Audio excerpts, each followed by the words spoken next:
Hi, Year 4. Hope you're all okay, and welcome to your second IPC lesson for this week. So today we're looking at water plants. So I know that in the other lessons you've looked at land plants, the life cycle of a plant with Mr. Nugent. Now we're moving on to water plants, using kind of the knowledge that you've already learned from Mr. Nugent's videos.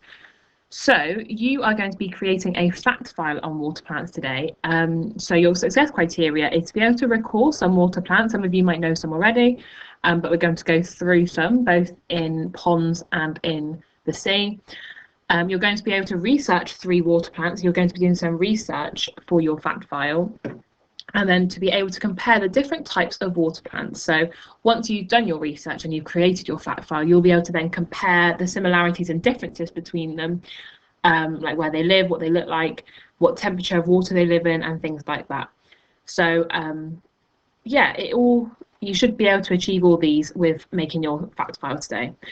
So let's move on then. Can you think of any water plants? So there's 3 questions on there. The main one, can you think of any water plants? What plants might be in the sea or in a pond? So the water plants you think of, are they primarily pond plants or plants that live in maybe like a lake, or are they plants that live in the sea? And why do you think water plants live in different types of water? So why do some plants live in ponds and why do some live in the sea? So pause the video if you have someone at home to talk to about this, and do so. If not, then have a think on your own and then come back, and we obviously can't have a discussion, but I can talk to you, and maybe I'll think of some of the things you were thinking of as well. Okay, so hopefully you managed to have a think about some of those questions. So can you think of any water plants? So a lot of you probably said like seaweed, because you would have come into contact with that in the sea if you've been to the sea. Maybe some of you have ponds, or you thought of the school pond and you thought of the kinds of plants which are in that pond, which we're going to go into in a minute.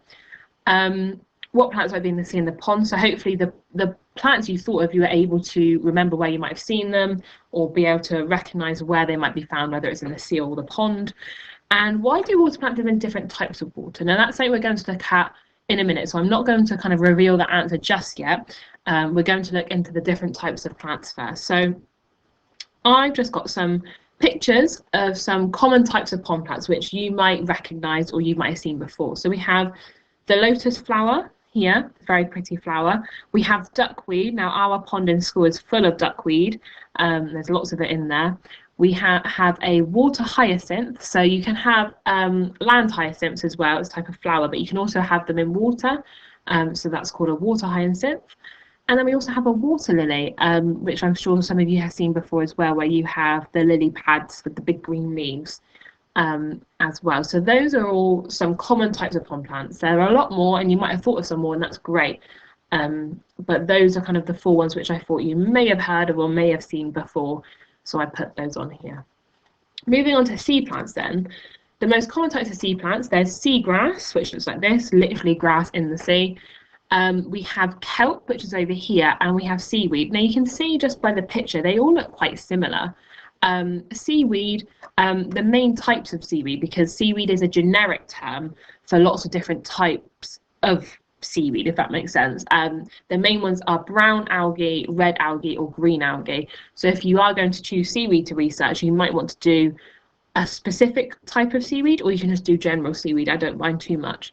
And you'll see kelp as well is very similar to seaweed, but it is different. Kelp tends to be it's a larger plant, and you can see it's a lot thicker here. So it is slightly different to seaweed, even though it looks quite similar. So those are just some of the common types of sea plants. Now, some of you might have thought about coral. Now, I won't lie, Mr. Nugent and I had a discussion about whether a coral was a plant or not, and we had to Google it because we weren't sure. We weren't sure whether it was an animal or whether it was a plant. And in fact, it's an animal. It's not a plant. Some people think it is, but when I Googled it, it said it wasn't. So because it has different properties to a plant, then it's not classified as one. But if some of you said it, then it's half right, because they do look like sea plants, and a lot of red algae particularly you find within coral as well, so that's fine if you did say that. Okay, so do you think some of the pond-based plants could live in the sea? So back to the plants that we looked at that live in ponds, Do you think any of these could live in the sea? Have you seen any of these in the sea before? And the same with the sea ones. Have you seen any of these sea plants in a pond or in a lake? Now, why do you think, if you have seen them or if you haven't, why do you think that is? So if you want to pause the video to have a think or chat with the person at home, do so. So basically, the pond plants, a lot of them, they cannot live in seawater. Now, some of you might know why they might not be able to, but if you don't, it's because the sea is salt water, whereas a pond is normally fresh water, same as a lake. So it's a different type of water with a different pH level, which is like the chemicals which is in the water. So, for example, a water lily, that needs to have a specific type of water to grow in. And if it was in salt water, it wouldn't be able to grow and survive in seawater because it's a different type of water. So a lot of these wouldn't be able to survive in the sea. However, seaweed in particular is a bit different. You can actually have seaweed in fresh water, in particular freshwater bodies like lakes and things, but is less common and it's a lot more common in the sea because they tend to thrive and grow a lot better in salt water. So that's kind of why they live in different environments, because of the different types of water that they live in.